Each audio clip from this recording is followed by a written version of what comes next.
மாநகராட்சியில வேலை செய்யற பணியாளர்கள் எல்லாருக்குமே ஒரு சூப்பரான குட் நியூஸ சொல்ல போறோம். அந்த குட் நியூஸ் என்ன அப்படிங்கறத நான் என் வாயால சொல்றதை விட நம்ம ரிப்போர்ட்டர் சுரேஷ் சொல்றாரு. வாங்க என்னன்னு கேட்டு தெரிஞ்சுக்கலாம்.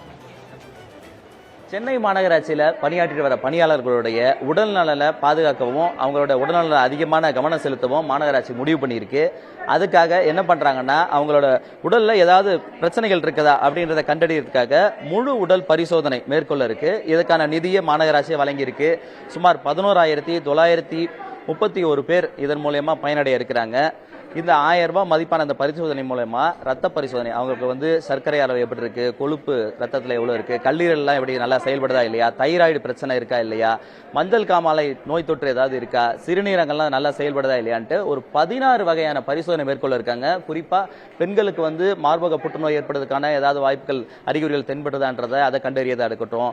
அது மாதிரி கர்ப்பப்பை வாய் புற்றுநோய் ஏதாவது ஏற்படுறதுக்கான வாய்ப்புகள் இருக்கா, அது மாதிரிலாம் ஏதாவது பிரச்சனைகள் அவங்களுக்கு உருவாக இருந்தாலோ அல்லது ஏற்படுறதுக்கான அறிகுறிகள் இருந்தாலும் அதெல்லாம் கண்டறியறதுக்காக இந்த பரிசோதனைகள்லாம் செய்யப்பட்டிருக்கு.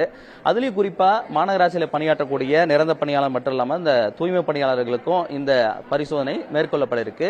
இந்த முழு உடல் பரிசோதனை ஸ்டான்லி மருத்துவமனையில் இன்னைக்கு மேயர் பிரியா அவங்க தொடங்கி வச்சிருக்காங்க. ஸ்டான்லி மட்டும் இல்லாமல் இங்கே இருக்கக்கூடிய ஓமந்தூரார் அரசு மருத்துவமனையாக இருக்கட்டும், ராஜீவ்காந்தி மருத்துவமனை, அதே போன்று கிண்டியில் இருக்கக்கூடிய கலைஞர் நூற்றாண்டு மருத்துவமனையாக இருக்கட்டும், கீழ்ப்பாக்கம் மருத்துவமனை ஆகிய இடங்கள்ல 5 இடங்கள்ல ஒரு நாளைக்கு 125 பேருக்கு இந்த பரிசோதனை ஒரு நாளைக்கு மேற்கொள்ளப்பட இருக்கு. 11,931 பேரும் தொடர்ந்து இவங்களுக்கான பரிசோதனை நாள்தோறும் நடத்தப்படும். ஒரு காலையில் வந்தாங்கன்னா மதியம் வரைக்கான இந்த டெஸ்ட்டுக்கான கொடுக்கறது இந்த வேலைகள் எல்லாம் மேற்கொள்ளப்படும். அடுத்த நாள் இதுக்கான ரிப்போர்ட்டை கொடுத்து அவங்களுக்கு என்னென்ன பிரச்சனைகள் இருக்கு, இதுக்கான சிகிச்சைகள் எப்படி எடுக்கணும் போன்றவைகள்லாம் சொல்ல இருக்கிறாங்க.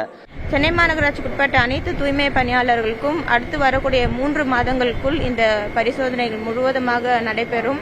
தொடர்ந்து அவர்களுக்கு மக்களை தேடி மருத்துவ முறையில் தொடர்ந்து அவர்களுக்கு பிபி சுகர் டேப்லெட் வழங்க வேண்டிய சூழல் இருந்தால் அதுவும் அவர்களுடன் இணைக்கப்பட்டு வழங்கப்படும். புதிய தலைமுறைக்காக ஒளிப்பதிவாளர் கேசவனுடன் சுரேஷ்குமார்.